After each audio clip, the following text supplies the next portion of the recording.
প্রায় অনেকেই আমার কাছে এই একই প্রশ্ন করেন। তো আলাদাভাবে উত্তর না দিয়ে ভাবলাম আজকে একটা ভিডিওই বানিয়ে ফেলি, সবাই জেনেও যাবে, ভালোও হবে, একটা ভিডিওও হয়ে যাবে।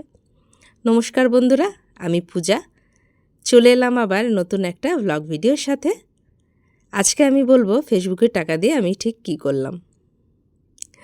বন্ধুরা, একটা সত্যি কথা বলি, ফেসবুকের টাকা হ্যাঁ আমি পেয়েছি, তবে ফেসবুকের টাকা কিন্তু আমি এখনও তুলিনি। আমার যেমন ব্যাংকে ঢুকেছে সেইভাবেই ব্যাংকের বইয়েই পড়ে আছে। হ্যাঁ, তুলে ঠাকুরকে একটু পুজো দেব, আরও কী কী করব সেটার জন্য কিন্তু একটা ব্লগ আমি অবশ্যই বানাবো। এবার বলি পুজো কেন দেব। প্রত্যেকটা শুভ জিনিস, প্রত্যেকটা কিছু পাওয়ার পেছনে আমাদের কিন্তু ভগবানের হাত আমাদের জীবনে অবশ্যই আছে। কারণ ভালো করলেও উনিই করেন, খারাপ করলে উনিই করেন, আর যা করেন হয়তো আমাদের ভালোর জন্যই করেন।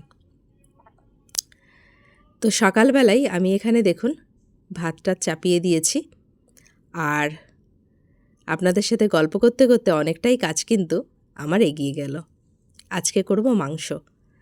সবজি সেরকমভাবে নেই, আর ছেলে ঢ্যাঁড়সটা খেতে অতটা পছন্দ করে না, তো তার জন্য সকালবেলায় একটু মাংস আনিয়ে নিলাম। আর বাড়িতে আমাদের অনেকজন সদস্য, আর বাবা মা যেহেতু চিকেন হচ্ছে, মাটন হলে কথা ছিল, যেহেতু চিকেন হচ্ছে সেহেতু ওনাদের জন্য একটু ডিম রান্না করে দেব।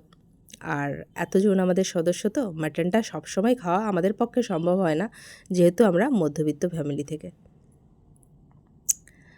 তো মাংসটা দেখুন, আগে না আমি কড়ার মধ্যে এখানে টমেটো, পেঁয়াজ, আলু টালু সব দিয়ে একটুখানি গরম ভাপে বসিয়ে রেখেছিলাম।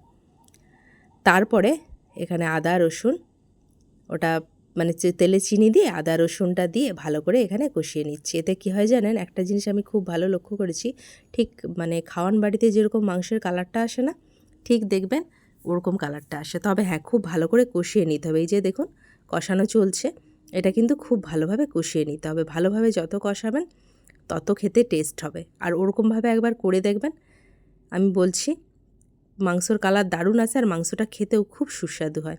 আর আমি জানেন তো, মুরগির মাংস হোক, খাসির মাংস হোক, আমি না একটু মানে ওই কী বলে ওটাকে, সর্ষের তেল, হ্যাঁ সর্ষের তেল দিয়ে রান্না করতে বেশি পছন্দ করি। এদিকে আমার মাংস টাংস হয়ে গেছে, এই দেখুন মাংস টাংস হয়ে আমি কিন্তু ছেলেকে বসে গেছি খাওয়াতে। ছেলের আমার পরীক্ষা, গরম গরম ভাত আর কষার মাংস বেশ ভালোই জমিয়ে খাচ্ছে। আর মাংসটা সত্যি দারুণ লাগছিল। কষা মাংস খেতে তো এমনি প্রত্যেকেরই ভালো লাগে, আর তার উপরে যদি গরম গরম হয় তাহলে তার কথাই নেই। তো ছেলেও খাচ্ছে, আর ছেলের সাথে আমিও একটু খেয়ে নিচ্ছি। তো এখানে দেখুন ছেলে আমার স্কুলে যাবে, রেডি হয়ে একদম কিন্তু বসে গেছে। এদিকে বিকেলবেলা বানাবো একটু মোমো। ছেলেকে খাইয়ে সব কিছু গুছিয়ে আমি কিন্তু বিকেলের মোমোর জোগাড়টাও করে রেখে দিলাম। আপনারা কি করেন একা হাতে যখন কাজ করেন জানাবেন।